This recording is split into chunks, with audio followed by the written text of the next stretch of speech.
Welcome to Real Estate Coaching Radio, starring award-winning real estate coaches and #1 international best-selling authors, Tim and Julie Harris. Real Estate Coaching Radio is the nation's #1 daily radio show for realtors who demand authentic, real-time coaching. Get ready for fluff-free, unfiltered, full-strength honesty about what's truly working to get you into action, helping others, and making money now in today's real estate market. Now to our hosts, Tim and Julie Harris.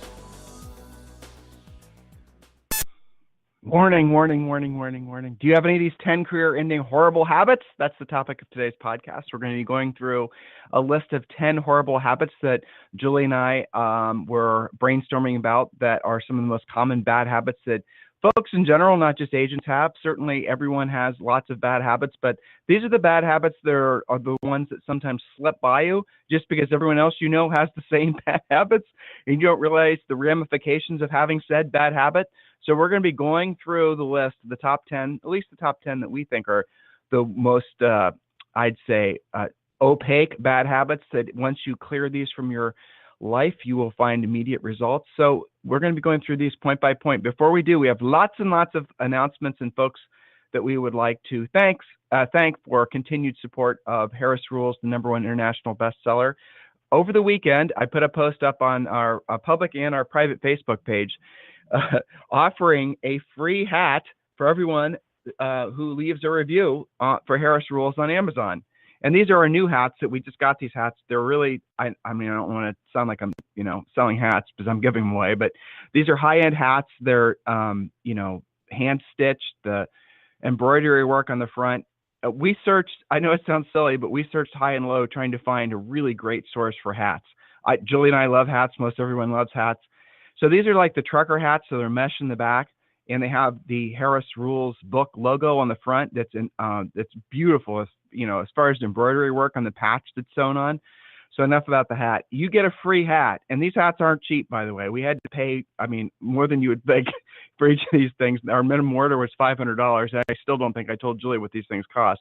But we'll give you a free hat. You didn't tell me how many proofs you went through either. I saw them coming and going as you were being critical until we did. Exactly we went through We went through probably, and not exaggerating, between 20 and 30 different versions of these hats before we finalized on them because there's so much absolute crap that's out there. And as you guys can probably tell, we're pretty particular about anything that we represent. So there you go. So bottom line, we're going to give you one of these hats for free. All you have to do is go to Amazon and just leave a review for Harris Rules, our book. We need 20 reviews, or I think it's 21 reviews to get to 300 5-star reviews.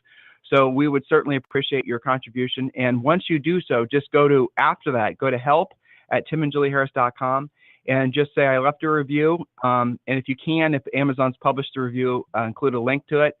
But we'll use the honor system for this. So just say you left a review and say whether you want a black hat or a camo hat. I personally think the camo hats look pretty badass. So far, everyone wants the camo hat, not the black hat. That's okay. So anyway, I announced this over the weekend and the hats got gobbled up quick. So I thought, well, let's just expand it. Now I've only got 50 of these things. That's the total amount that I ordered.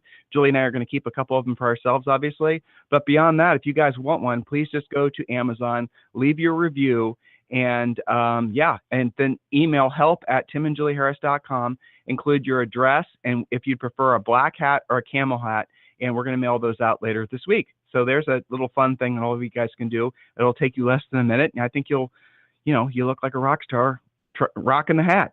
All right, so Julie, you have some said reviews. You don't have to read all of them, but I think you have a few that you'd like to share. There you go. And by the way, feel free to post your picture in your hat on the private Facebook page if you're a Premier Coaching member. That's kind of fun, too. So here's some recent reviews, one by someone just named Bob. This guide is not just real estate, but business as a whole. It clears away the ambiguity that many face as they attempt to reach their goals in their chosen field. The implementations are straightforward, and of course, Tim and Julie fashioned the book as they fashioned. The book is indeed free of BS. This is a must-read for business owners of all kinds. Thank you for that, Bob. And another one from Jasmine Haywood. Harris Rules sets the record straight, holds you accountable, is straightforward, gives direction, and no barriers when it comes to being the best agent and having a great and rewarding real estate career and how to consistently keep it that way. So thank you for that. And from Tammy, we have Tim and Julie are shooting real estate coaches that provide you with the tools you need to take your career to the next level. Regardless of your level of real estate experience, you need to read this book. It's easy to finish it quickly, even if you're not an avid reader or have limited time.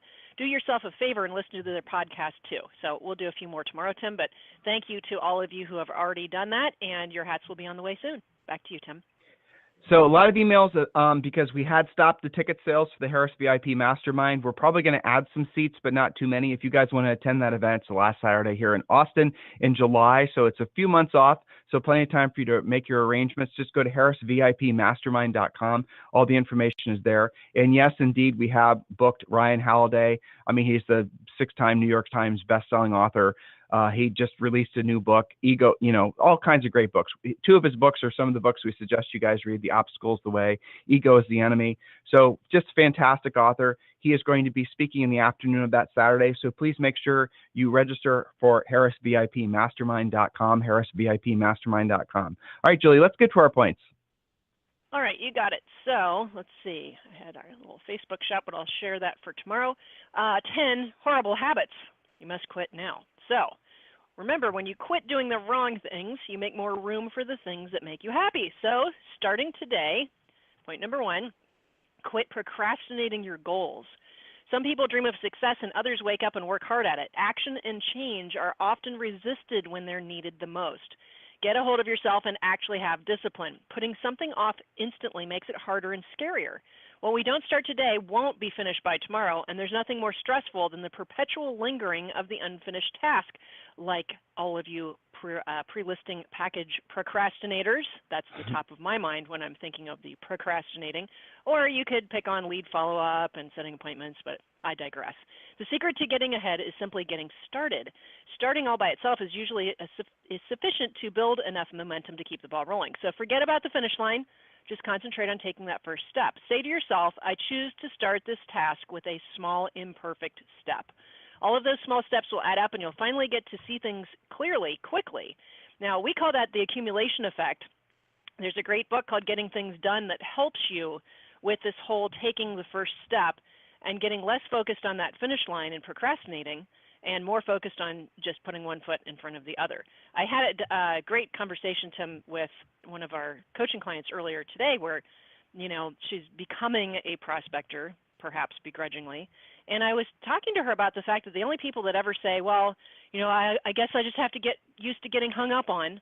Well, the only people that say that are those who haven't actually prospected, because it doesn't happen that frequently. What we actually hear, and it's all over our private Facebook page, was, oh my gosh, I can't believe how nice that for sale by owner was. I can't believe how much that expired actually appreciated and needed me. Is that every single time? No, of course not. But you're also not getting continuously hung up on.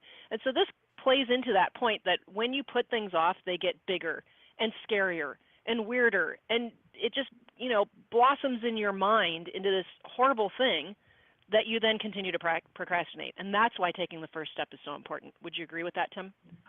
It gets worse because your bad habit is actually reinforced by so many companies out there that are in the selling stuff to realtor space. I don't know what the actual industry is called, but that's kind of what it is. And there's, who knows, billions of dollars that are made every year selling stuff to agents. And if you look at most of the stuff that's being sold to agents, it's A, stuff they don't need, but B, it's stuff that's designed to essentially placate their desire to never have to actually prospect. Now, the word prospect, I know, scares most of you because you have this vision of sort of this, what was it, Stanley Miller? Was he the playwright that wrote that movie where those old guys are, in a room where they're having to prospect all day and they're real estate people? I think it was it. Yeah. Anyway, it doesn't matter.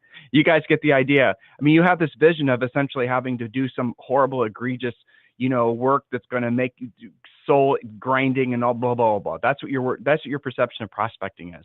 So prospecting as a word, we don't, sometimes we hide from it. Julie and I even do. We call it lead generation because so many of you prefer that to the word prospecting. But yeah, really. We know if we say prospecting to a big general audience of people that don't know us, they're like immediately going to shut us off. So we say lead generation. It's a much friendlier, nicer way of saying prospecting, isn't it? But whatever you want to call it, the reality of it is if you're not lead generating, you're out of business. And if you think that you can pay somebody else to lead generate for you, guess what? You're also out of business. That's the reason that so many of these agents, guys, so many of you struggle thinking that the only thing you have in your career to look forward to is more nights and weekends working with unmotivated buyers. I mean, aren't you getting sick of that? I realize that nobody is telling you guys that there's a different way to do the real estate business other than buying buyer leads. Julie had a funny agent on Premier. Sorry, I was adjusting my headset. Julie had a funny agent on a question on Premier, her private coaching group that she does right after this call. For those of you who are in Premier coaching, Julie runs the call 4 of the 5 days. So this agent says, Julie, so my broker told me that basically I only prospect until I can afford to buy leads. I thought that was hilarious. But that's my point. You guys don't really have a fair shake, truthfully. If you've gotten your license in the past 10 years and your broker, your office manager, and most of them have only been in the business for maybe 10 years or less, I mean, that's just a fact. The cards have already been dealt and you got a really shitty hand. That's just the reality of it, because they don't know to tell you to do what you don't want to do when you don't want to do it at the highest level. And furthermore, it's not really their job, honestly. And if they were to tell you that, which you don't want to hear, you'd then basically leave the brokerage, which is counter to what their goal is, which is having agents occasionally sell a house. So the truth is, guys, is that so many of these folks that are in these leadership positions in our industry only know to tell you to buy leads. But guess what? Telling you to buy leads is something that all of you will love to hear, and it doesn't require skill. So it's the easy button for them to tell you to do it. But in their defense, and I do mean this sincerely, they might not know any better. They might think because they've only been in the business for the past 10 years, that's how it's done. What they don't realize, because they've never really had any contact with folks like we have, is that not only is buying leads always been around in some form or another, but buying leads has always been the shittiest way to go about building your business. Prospecting direct contacts has always been the best way to go about building your business. And if you don't believe me, just listen to some of the folks we've interviewed on Thursday's Superstar interviews. So, guys, look, some of the top agents in the country are our personal superstars. You know who these guys are. A lot of them are on the Bravo TV shows. A lot of them are, the top agents in your marketplace. So these are the guys that basically have never gotten away from actual direct contact prospecting and never will, because they know it works. And here's what they tell us, and you guys can hear this sometimes in the podcast when we're interviewing them, is they love the fact that so many of you don't know how to do it because they have less competitors. They know that so many of you guys are running to buy leads. They never buy leads, by the way. A top producing agent that has a 50, 60% profit margin, they never buy leads because they can generate their own.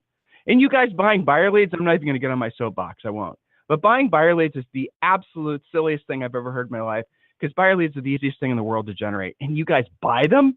It's crazy. So look, here's the bottom line. If you generate, you don't have to tolerate. So if you're tolerating a lifestyle, cash flow, compromises, and just all of the above and more, because, you're buying buyer leads, maybe you can stop. Maybe you can change direction. Julie? Yes, well put. Point number 2 on our bad habit list. Quit blaming others and making excuses. Stop blaming others for what you have or have not got, or for what you feel or you don't feel. Extreme ownership. Tim, you often say, it's your fault. It's always your fault. Even if it's not your fault, pretend as if it is. When you blame others for what you're going through, you deny your responsibility and perpetuate the problem. Stop giving your power away and start taking responsibility for your life. Blaming is just another pathetic excuse, and making excuses is the first step towards failure. You and only you are responsible for your life choices and your decisions. In real estate, we hear this in a lot of flavors. You're not at the right brokerage. It's not the right time of year. Something's wrong with the market. It's like never ending. And, I don't know if you guys have noticed this, but in real estate, it seems like there's a holiday in pretty much every month, even if it's not like an official holiday. Well, the market's still because it's President's Day or some crap like that, right? So stop blaming everything except your lack of action. Action is the only cure. Anything you want to add to that, Tim? No, extreme ownership is the way to live, guys. And we're not the first people to say that. I learned that from reading books, and B, from actually getting to know some of our, Texas, where we live, is full of ex-special forces guys, and you run into them. And, some of them you get to know, and you quickly learn that their attitude about life is extreme ownership. And they will tell you straight up that they know that everything that happens in their lives is due to decisions that they did or didn't make, things that they are or aren't doing. And that goes all the way down to the silly things that really you can argue legitimately that weren't your fault. You're in a parking lot, somebody hits you, nobody's hurt, nothing like that, but dent in your car, person that clearly at fault is the other driver. Well, then you're all of a sudden a victim. What if you were to say, well, you know what? Actually, it was my fault. I don't mean legally for the sake of insurance, but just in your head. Was my fault because had I not been in that spot at that time, and had I not been, just all the things that you were in control of that were part and parcel of that particular, incident, if you start thinking like that, opposed to, oh my gosh, somebody hit me. You guys get the difference in mindset? That's the approach to take. This is mindset different than the mindset movement, which is thinking, oh my God, the universe brought that car to me to hit me. There must be some greater reason why I had bad thoughts that brought that incident to me. I must question my thinking and wonder, see the difference, guys? Some of you know what I'm talking about.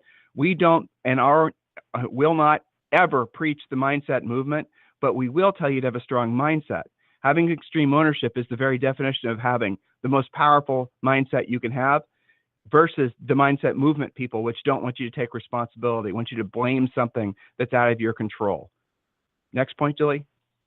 That's it, and that plays right into point number 3. Quit trying to avoid change. If nothing ever changed, there would be no sunrise the next morning. Most of us are uncomfortable where we are even though the whole universe is constantly changing around us, right? So learning to accept this is vital to our happiness and general success, because only when we change do we grow and begin to see a world we never knew was possible. And don't forget, however good or bad a situation is, it will change. We always say it's too soon to tell, good or bad, instead of judging that situation. That's the one thing you can count on. It's too soon to tell. So embrace it and realize that change happens for a reason. It won't always be easy or obvious at first, but in the end, it will be worth it. And it's interesting, Tim, I see this with our blossoming listing agents, right?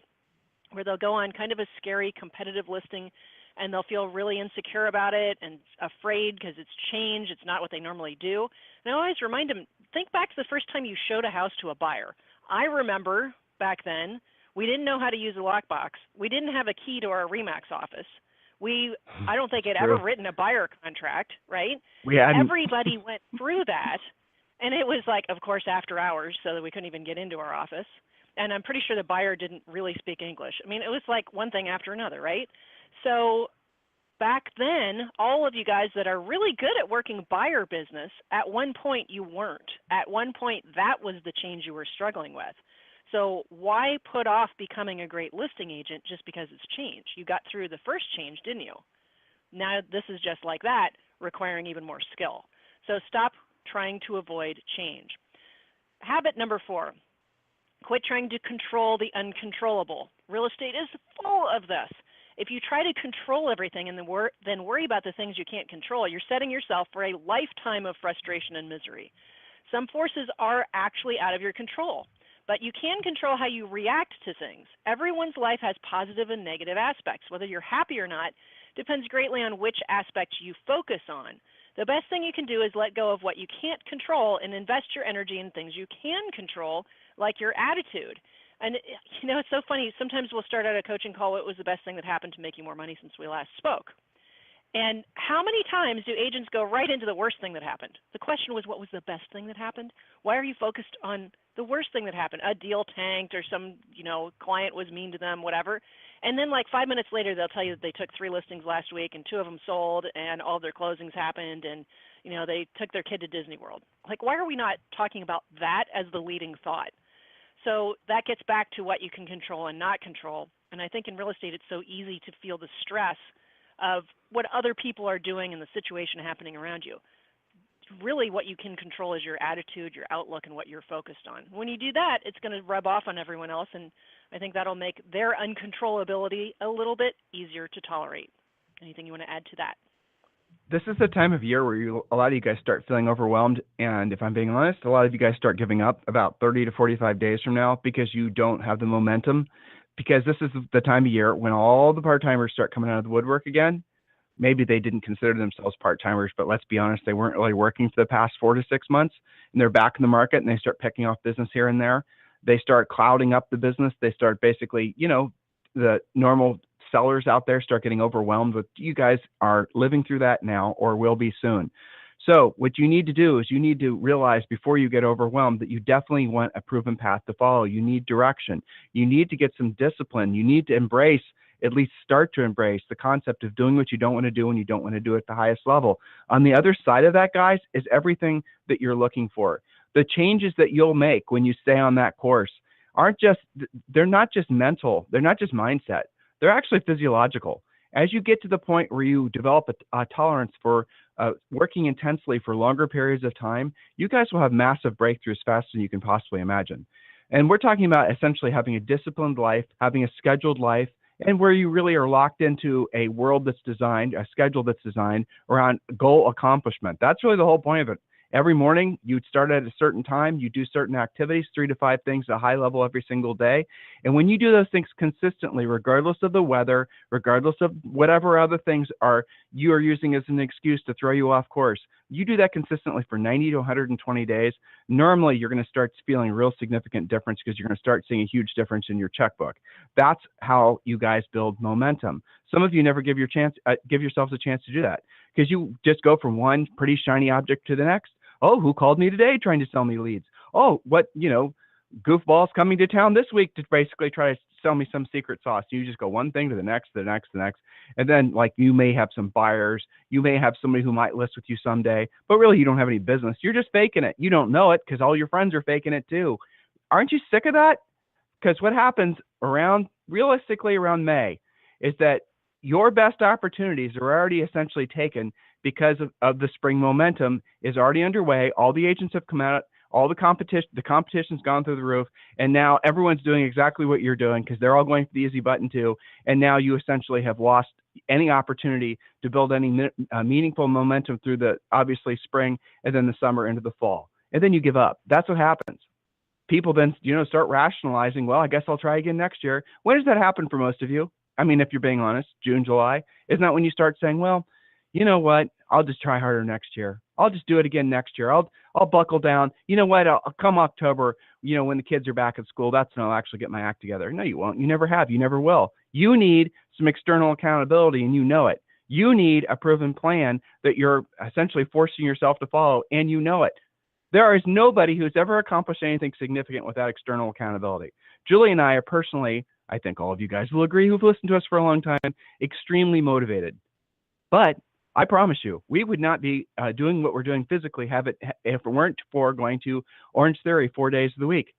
We wouldn't be, I bet we wouldn't even be doing 10% of what we're doing physically that we do when we go to Orange Theory. Maybe not even 1%, if we're being honest. But the external accountability, even for someone like us, especially probably for someone like us, makes an enormous difference.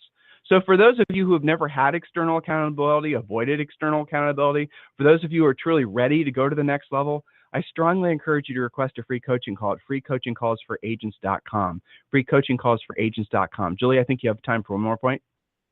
You got it. So bad habit number 5, quit talking down to yourself. Nothing brings you down faster than berating yourself. The mind is a superb instrument if it's used right, but when used incorrectly, it becomes quite destructive. Be aware of your mental self-talk. We all talk silently to ourselves in our heads, but we aren't always conscious of what we're saying or how it's affecting us. Henry Ford once stated, whether you think you can or you think you can't, you're right. One of the major causes of why we fail is due to our own self-doubt and negative self-talk. The way to overcome negative thoughts and destructive emotions is to develop opposing positive emotions that are stronger and more powerful. Listen to your self-talk and replace negative thoughts with positive ones, and over time, you'll change the trajectory of your life.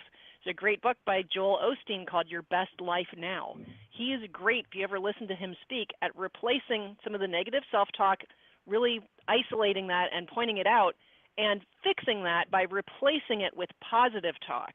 You are the one who speaks to yourself the most during the day, during the hour, even during the moment. And just to make it super practical, what do you guys actually expect out of each real estate day? When you're doing your lead follow-up, do you expect to set appointments? Or are you just like giving yourself this negative self-talk, well, I'm just doing it so, my coach will get off my back and I can say that I made some contacts? Or are you actually trying to help people looking for your next appointment? When you go up to the door and knock for that listing appointment, do you expect to take the listing? Are you thinking, I am the right agent for the job of taking this listing and doing a great job for these people? Or are you like, well, we'll see how it goes? What are you saying to yourself? You can, again, control that. So it's a terrible habit to be berating yourself all the time, and we can hear it in how some of you speak and some of the words that you use. Typically, you have wishy-washy words when you're like this, like try and maybe and could and we'll see, instead of I will, I am, and I do. Makes a huge difference. Back to you, Tim. It does. So listen, guys, if you need us for anything, it's tim@timandjulieharris.com or julie@timandjulieharris.com. We love your comments. We would certainly appreciate you helping us get to 300 5-star reviews on Amazon for Harris Rules the book. And in exchange for your, maybe minute of time, we'll be more than happy to send you either a camo or black hat. You just tell us which one you want. If you want to see pictures of them, by the way, just go to if you're a member, just go to the private Facebook page. And if you're not a member, just go to our Facebook/Tim and Julie Harris, Facebook.com/Tim and Julie Harris, and you'll see a post there that we put there over the weekend. So yeah, there you go, guys. There's your homework for today's podcast. Please help us get to 300 5-star reviews. We certainly appreciate it. And yeah, anytime you need us for anything, tim@timandjulieharris.com or julie@timandjulieharris.com. Any suggestions, any emails, any comments, any folks you think would be good to have on our podcast, all those types of inquiries are always welcome. You guys have a great day. We'll talk to you on the show tomorrow. This program has been a presentation by Tim and Julie Harris, Real Estate Coaching. For more information on our real estate coaching and training programs, visit our website at timandjulieharris.com. Remember to tune in weekdays at noon for upcoming shows. And until next time, thank you for listening to Real Estate Coaching Radio with Tim and Julie Harris.